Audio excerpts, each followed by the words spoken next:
Yeah, I mean, Lucy broke up again, and it sucks, and, I'm not real happy about it, but it's one of those things, I guess. Hopefully she'll come around. Bubbles, get off my property. Go f yourself, Rick.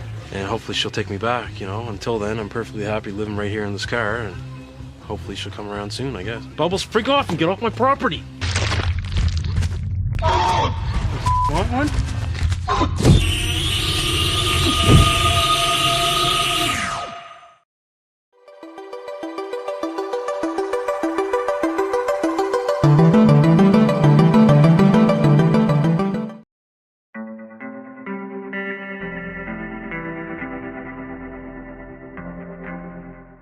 From the wreckage of a small ship, the long-dormant dead suit stirs.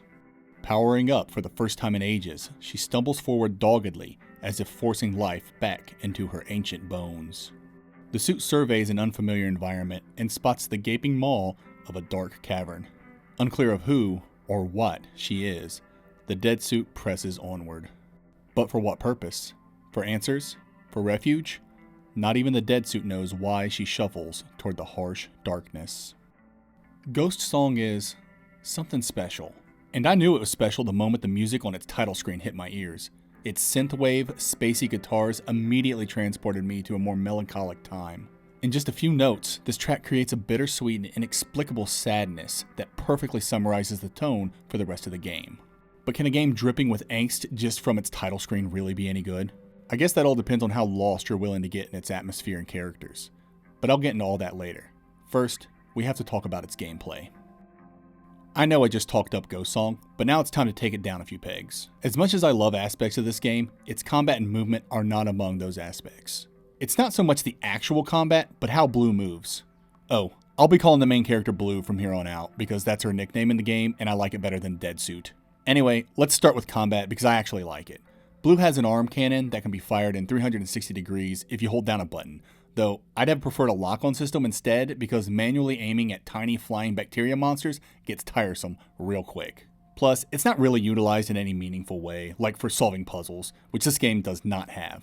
It's a straightforward run-and-gun explorer, so take that for what it's worth. Your shots are laughably weak, and shooting overheats your arm cannon, which in turn makes successive shots slower and weaker. Blue also has a melee weapon she can equip, like a spear, a giant robot fist, and something called a pain wheel that's exactly how you'd picture it. And when your arm cannon overheats, your melee attacks do more damage. It's an interesting exchange that makes combat engaging. Blue also gets auxiliary weapons she can fire from her arm cannon, like missiles, a scatter shot, and little blob helpers whom I love very much. Melee costs stamina to use, and auxiliary attacks cost energy. Both bars replenish over time, but they're a pain to manage during combat. The green bar is your HP and can be restored by using healing cores, the game's version of Estus flasks. And of course, you can recharge your cores at save points. With Blue's offensive options out of the way, let's talk about the part I hate, how she moves. To put it succinctly, Blue controls like butt. There's a very early section where you have to jump on these really tiny platforms, and it is, no joke, the hardest thing to do in the entire game. I've played through Ghost Song twice, and trying to stay on these stupid platforms is tougher than any boss you'll face on your journey. I seriously considered dropping the game because this section was so hard and the controls felt so bad. I don't know why its singular developer decided to make Blue's jump so awful or why he thought it was a good idea to make landing on small platforms slippery, but hey, I'm not a game developer, so what do I know? All you need to know is that precise platforming sucks and doesn't get any better. Mercifully, this frustrating platforming section isn't representative of the majority of the game's platforming, but that doesn't mean there aren't other things for me to complain about movement-wise. Blue's jump was all around laggy, like I'd press jump, but it'd take a sec for it to actually do it. As you can imagine, this isn't ideal for combat. I know most of the game's bosses would be far easier if not for this input lag. But what makes this lag strange is how every other action initiates without a hitch. It's like the lag was intentional. And if it was, then I guess, thanks, Matt. I hate it. And I also wanted to get this weird quirk I found in the game out in the open, but I don't know what to call it. Maybe I'll call it, the dash dodge doesn't listen to me. A little long, but I think it gets my point across. Basically, if you do a melee attack and then try to immediately dash dodge away, you'll dash forward regardless of how you're holding the left analog stick. It's led to many infuriating deaths. Speaking of the dash dodge, this is one of the few abilities Blue obtains. As you'd guess, dash dodging gives you iframes and allows you to dodge enemy attacks. It can also be used in the air to get to out of reach places. Blue also acquires a double jump and a wall climb, as well as missiles that break specific walls and doors. That's pretty much the extent of her traversal abilities. Nothing mind-blowing. Your basic of the basic Metroidvania abilities needed for gating portions of the map. Ghost Song's map isn't very large, and when the game opens up, it takes a very unconfident stance by laying everything out for players. Essentially, you have to fix a broken ship at this camp by finding 5 ship pieces scattered throughout the map. Having a solid objective is fine, but the game exposes its timidness by showing players exactly where the 5 pieces are, as well as suggesting where players should go first. A more confident Metroidvania wouldn't put everything on the table like this, instead trusting players to navigate its world on their own.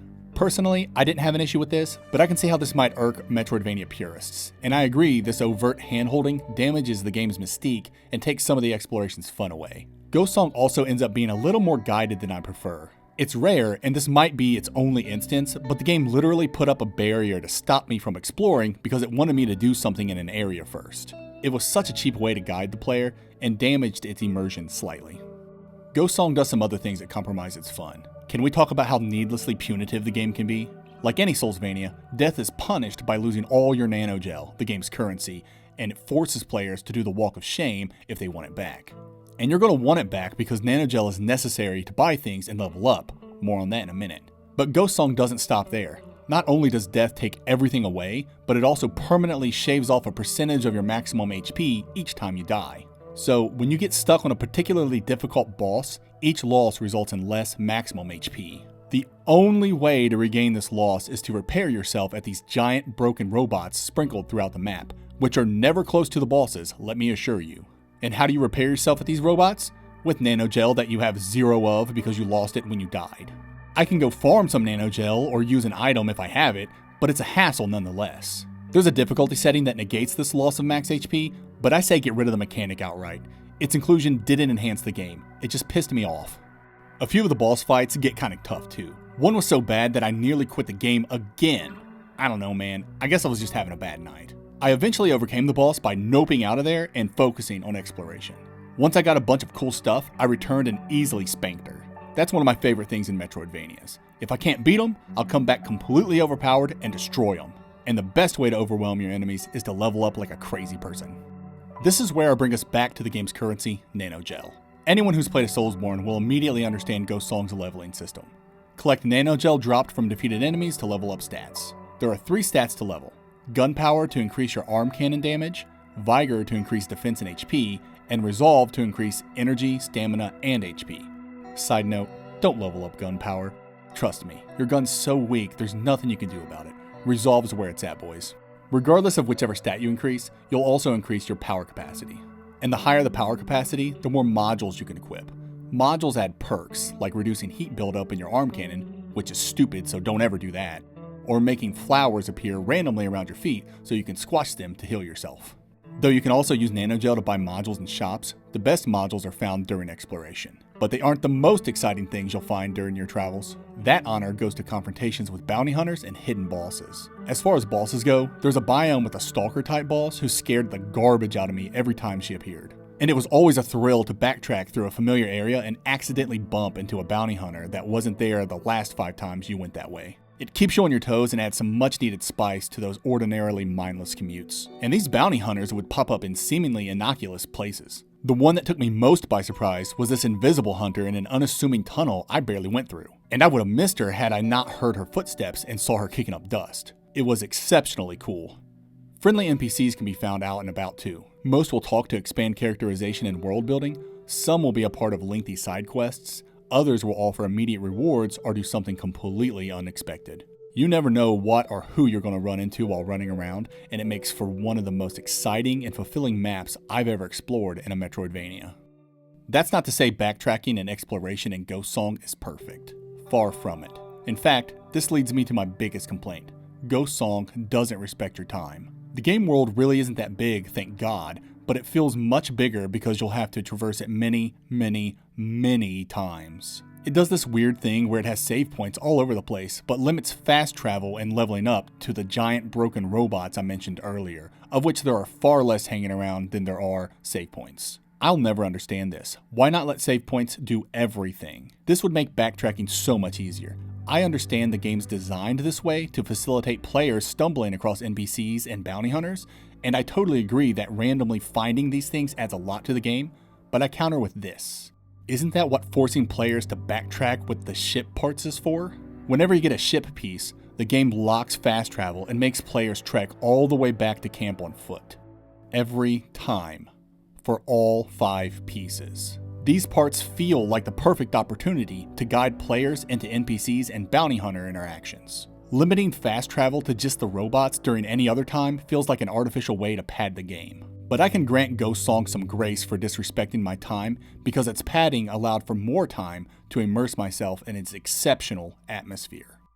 Ghost Song's atmosphere is by far its strongest selling point, but I'm not going to pretend it's the prettiest game I've ever seen. I honestly think its sprite work is subpar, and I'm definitely not going to pretend its environments and biomes don't basically all look the same, with some noteworthy exceptions on the moon's surface. So much more goes into creating a unique game world than just its art and levels.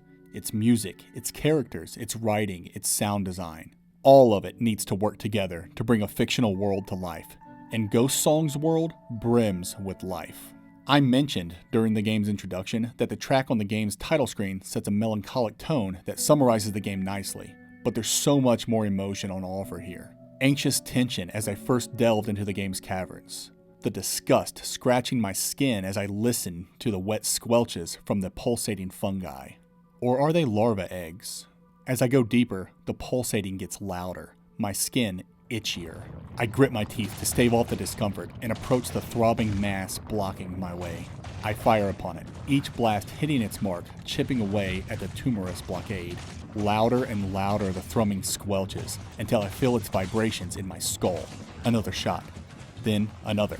Bang, bang, squelch, bang, until finally the wall gives way and...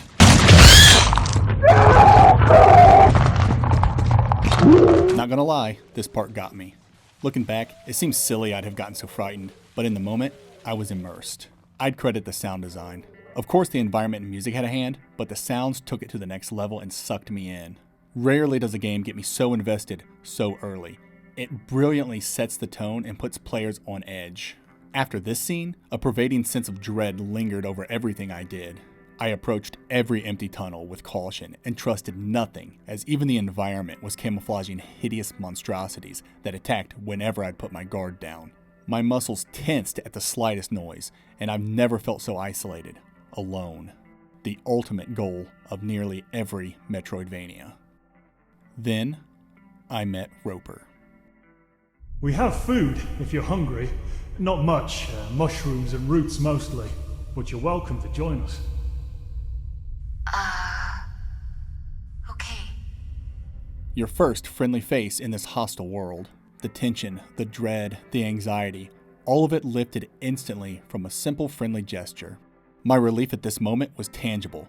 To feel such catharsis made my hands shake. From this point, I knew I was unconditionally and irrevocably in love with Ghost Song. From its stellar atmosphere to its exciting exploration, Ghost Song couldn't possibly get any better, right?